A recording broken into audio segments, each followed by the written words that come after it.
Oh là la familia! On espère que vous allez bien. Bienvenue dans ce gros avant-match, papa. Oui, tout à fait. Atlético de Madrid contre Barça, demi-finale de Coupe du Roi.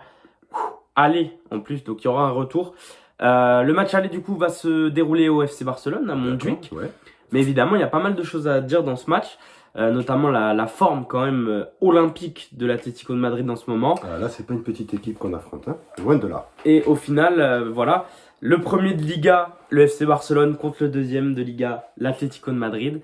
Et donc, on va parler de tout ça. Déjà, on va faire un petit point stade, papa, comme d'habitude, en parlant un peu des derniers matchs des deux équipes pour voir un peu où la tendance, vers quelle tendance on se place. Voilà, exactement. Le Barça, qui est du coup sur des derniers matchs un peu en demi-teinte. Des victoires, certes, mais compliquées, Ouais. pas avec un jeu flamboyant. Non. Et notamment, moi, quelque chose qui m'inquiète un peu, peut-être une perdition sur notre trio d'attaque. Lewandowski peu efficace, Rafinha peu efficace sur les derniers matchs, et Lamine Yamal aussi. Donc attention. De l'autre côté, tu as un Atlético de Madrid qui, pareil en demi-teinte, mais un peu plus sûr que nous, je dirais, Ah oui. sur leur dernier match, puisque je te rappelle quand même qu'ils sont sur une victoire en Ligue des Champions 4-1 contre Salzbourg, une victoire en quart de finale de Coupe du Roi 5-0 contre Getafe. Quand on sait que Getafe est une équipe qui fait beaucoup de fautes et qui défend, leur mettre 5-0, attention. Derrière le petit faux pas contre le Celta Vigo, un partout. Mais derrière, ils sont sur une grosse victoire contre Valence 3-0. Bon, après, sans manquer de respect à Valence, on leur a mis 7-0, 5-1. Bon, le fait qu'ils leur mettent 3-0, c'est. On va pas dire c'est le match où je me dis oh là là, ils sont monstrueux. Parce que bon, Valence, c'est compliqué cette saison. Ouais, c'est compliqué, Mais il faut quand même mettre 3 buts. À Antoine Griezmann très fort. Oui. Mais surtout, un joueur, papa, Julián Alvarez, que tu connais pas spécialement, mais qui est très fort et qui est très en forme en ce moment. Toi, voilà, aux premiers abords, comme ça, quand tu vois un peu les derniers matchs des deux équipes, quand tu vois aussi notre dernier match contre l'Atlético, défaite à la dernière minute contre Sorloth, toi, voilà, tu vois quoi comme match? C'est quoi la tendance? Est-ce que tu as peur? Dis-nous tout. Alors, je t'avoue que j'ai un peu peur. Ouais, C'est rare, mais c'est vrai que j'ai un petit peu peur. Pourquoi? Parce que, bon, honnêtement, les derniers matchs du Barça m'ont pas rassuré. ouais, Comme tu l'as dit un petit peu. En point de vue technicité, point de vue finition, précision, même si effectivement il y a des buts qui sont marqués, qui sont magnifiques, avec des gestes techniques exceptionnels, mais de manière générale, sur les deux derniers matchs en tout cas, qu'on a pu voir, j'ai pas trouvé un Barça vraiment exceptionnel. Et là, il me semble, en toute humilité, que contre une équipe Atlético de Madrid, là, il n'y a pas de faux pas. Là, il ne faut pas y avoir de faux pas. Donc là, il faut absolument que le Barça soit dedans dès les premières minutes du match jusqu'à la fin. Parce qu'en face, là, ça ne pardonnera pas. Donc je m'inquiète un petit peu. Mais je reste confiant, hein, bien entendu, sur notre équipe. Mais là, voilà, là, il va falloir proposer un jeu beaucoup plus sérieux. Voilà, pas tout. Et toi, qu'est-ce que tu en penses? Eh ben écoute, moi je suis plutôt d'accord avec toi. C'est vrai que je pense que quand tu affrontes cette équipe de l'Atlético, tu es obligé d'y aller avec une méfiance, c'est sûr. Surtout que c'est une équipe qui marque beaucoup dans les dernières minutes de jeu. Ouais, Donc je pense que jusqu'à la fin, on sera comme ça, à part si le Barça plie le match. Mais honnêtement, la tendance, elle part pas sur un 4-0 du Barça, hein, honnêtement. moi, je ne le vois pas comme ça non plus. Alors après, voilà, ce qui joue en notre faveur, c'est qu'on le sait, cette saison, le Barça, quand il joue contre des gros, le niveau, il se relève C'est automatiquement. vrai, tu as raison. Hein, je te parle du Real, je te parle Bien du sûr. Bayern. Ouais.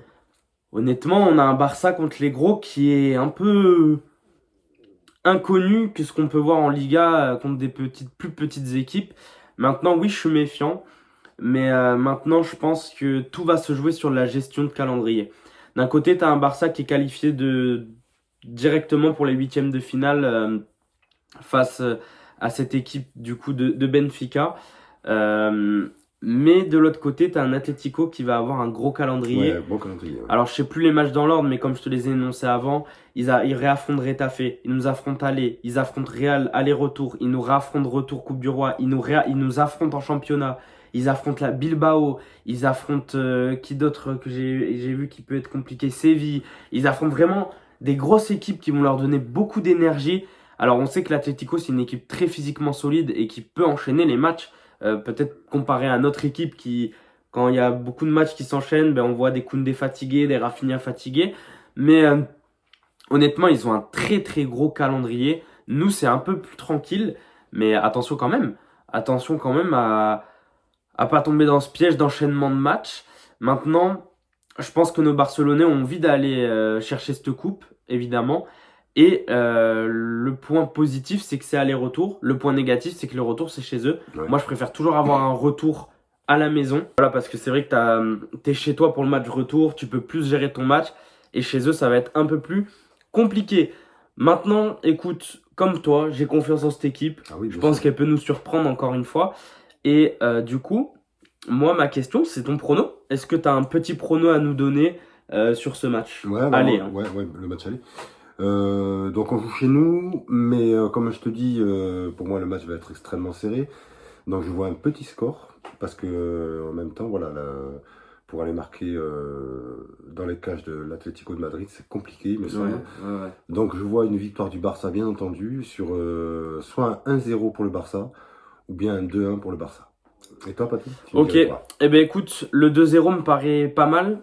Après, là où moi j'ai du mal, c'est que j'ai l'impression que le Barça encaisse quand même contre les gros. Ouais, c'est pour ça. Voilà, des fois c'est qu'un but, hein, mais c'est un but quand même. Du coup, moi je vais mettre plutôt un 2-1. D'accord. Et si j'enlève mon côté supporter, 1-1 pour moi serait vraiment le score qui reflète la forme des deux équipes, avec deux équipes qui vont se maîtriser. Et voilà. Après, niveau vraiment fond de jeu, ce qu'on va avoir à l'écran, honnêtement, je pense voir un Atlético très agressif qui va vouloir mettre de l'intensité directement, Entièrement d'accord. avec un Barça qui va pas mal encaisser, mais un Barça qui va réussir à un moment à remettre le pied sur le ballon, à avoir des actions, et c'est ces actions-là qu'il faudra mettre au fond, parce qu'on n'en aura pas 50 contre l'Atlético, Voilà. ils en auront pas 50 non plus, attention. Mais voilà, là ça va un peu se jouer à qui aura la meilleure efficacité, et quand on parle d'efficacité, en ce moment le Barça, ça peut être compliqué. Et moi, du coup, papa, la question que je voulais te poser, c'est un peu pour ton milieu de terrain. Qui, toi, t'as envie de voir dans ce milieu de terrain? Est-ce que tu pourrais nous dire les 3 joueurs que tu aimerais voir contre l'Atlético? Alors moi, les 3 joueurs que j'aimerais voir Lamine Yamal. Non mais vas-y, arrête. Non, Tu me attends, pièges, on là. recommence. C'est quoi le milieu de terrain? Milieu de terrain, Pedri, Casado. Ah oui, donc ça, oui. Donc Pedri, Fermin Lopez, je peux mettre? Ouais. Et T'as Olmo. ouais. En milieu de terrain, t'as De Jong, Olmo, Casado, Pedri, Gavi, Fermin Lopez. Ouais, alors moi je verrais Pedri sûr. Ouais. Fermin Lopez. Ouais. Et De Jong. Ok. Bah, vas-y, quand tu veux, parce que je t'avais Fermin posé la Lopez. question. Euh, De Jong, Pedri. Pedri, Fermin Lopez, De Jong. Vas-y, C'est bien. quand tu veux. Ouais. Vas-y. Eh bien écoute, moi pas tout. En milieu de terrain, donc Pedri, hein, bien Ouais. entendu. Hein, Intouchable. Incontournable. Et peut-être voir un petit duo entre Fermin Lopez Mhm. et De Jong. Ok. Je pense que ça peut donner quelque chose d'assez intéressant d'ailleurs. Bah ouais. Et toi pas tout, qu'est-ce que tu Écoute, moi je suis assez d'accord avec toi. Franchement, Pedri, c'est sûr qu'on peut pas le bouger. Non. J'aimerais beaucoup voir De Jong aussi. Ouais. Parce que bah, là, vu que c'est contre une grosse équipe, De Jong, plus d'expérience, Ouais, plus ouais, de ouais, maîtrise. tout à fait. Donc je le vois bien aussi. Et écoute, pour le milieu offensif, étant donné les échéances qui arrivent, moi j'aimerais bien voir Olmo. Olmo contre un gros match qui enchaîne un peu. Ouais, oui, c'est vrai. Puisqu'après on affronte, je crois, je sais plus qui en Liga. Mais ça, c'est un match un peu plus tranquille, je pense. Donc à la limite, refaire jouer Fermin contre un plus petit. Mais là, contre ce gros adversaire, sachant qu'après il y aura quand même des jours de repos, moi je demande bien à Olmo au milieu de terrain. D'accord. Pour l'attaque, je pense qu'on voit la même. Ah oui. Mais moi, honnêtement, je veux voir un Ferran Torres contre l'Atlético titulaire.